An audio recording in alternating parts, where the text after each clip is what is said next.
Hi friends, ఈరోజు మనం white sauce pasta అయితే తయారు చేసుకోబోతున్నాం. అది కూడా బ్రేక్ఫాస్ట్గా చాలా బాగుంటుంది అనమాట. హెల్త్కి కూడా చాలా చాలా మంచిది. ఇప్పుడు ఇది చాలా టేస్టీగా ఎలా చేసుకోవాలో చూద్దాం.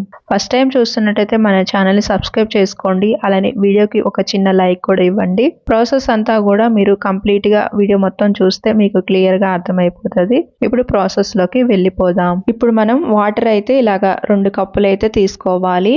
ఇలా పొయ్యి మీద పెట్టుకొని 2-3 డ్రాప్స్ ఆయిల్ అనేది వేసేసుకొని ఇప్పుడు దీంట్లోకి ఉప్పు కూడా ఒక అర స్పూన్ అయితే తీసుకొని ఇలా వేసేసుకొని ఇప్పుడు దీంట్లోకి పాస్తా వేసేసుకోవాలి. పాస్తా కూడా 1 కప్ అయితే తీసుకున్నాము.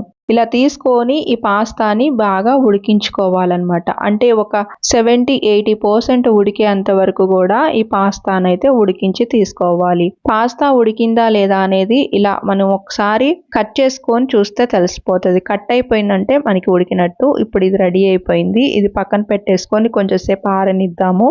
ఇప్పుడు దీంట్లోకి ఒక 40 గ్రాములు బటర్ అయితే తీసుకొని దీన్ని కరిగించుకోవాలి. ఇది కరిగిపోయిన తర్వాత ఇప్పుడు దీంట్లోకి వెల్లుల్లి రెబ్బలు ఒక 3 అయితే తీసుకొని సన్నగా కట్ చేసుకొని ఇలా వేసేసుకోవాలి. ఇలా వేసుకున్న తర్వాత దీంట్లోకి ఉల్లిపాయ కూడా ఒకటైతే తీసుకొని ఇలా రెండింటిని కూడా బాగా మిక్స్ చేసుకుంటూ ఇప్పుడు దీంట్లోకి క్యారెట్ కూడా 1 కప్ అయితే తీసుకోవాలి. దీంట్లోకి మష్రూమ్ కూడా 1 కప్ అయితే ఇలాగా కట్ చేసి వేసుకోవాలి. క్యాప్సికమ్ కూడా 1 కప్పు, అలానే గ్రీన్ బఠానీ కూడా ఒక అర కప్ అయితే తీసుకున్నాము. ఇప్పుడు దీంట్లోకి స్వీట్ కార్న్ కూడా 1 కప్ అయితే తీసుకొని వేసేసుకొని మొత్తాన్ని మిక్స్ అయ్యేటట్టు ఒక్కసారి కలిపేసుకొని 1 నిమిషం తర్వాత మిరియాల పౌడర్ 1 పావు టీ స్పూన్ అలానే తగినంత ఉప్పు వేసేసుకొని బాగా కలిసేటట్టు ఒక్కసారి కలుపుకోవాలి. ఒక 2 నిమిషాలు ఉడికిన తర్వాత ఇప్పుడు దీంట్లోకి వైట్ సాస్ పౌడర్ అయితే 3 స్పూన్లు అయితే తీసుకొని బాగా కలిసేటట్టు కలుపుకోవాలి. ఇక్కడ మాత్రం జాగ్రత్తగా కలుపుకోవాలి. అది గడ్డగట్టకుండా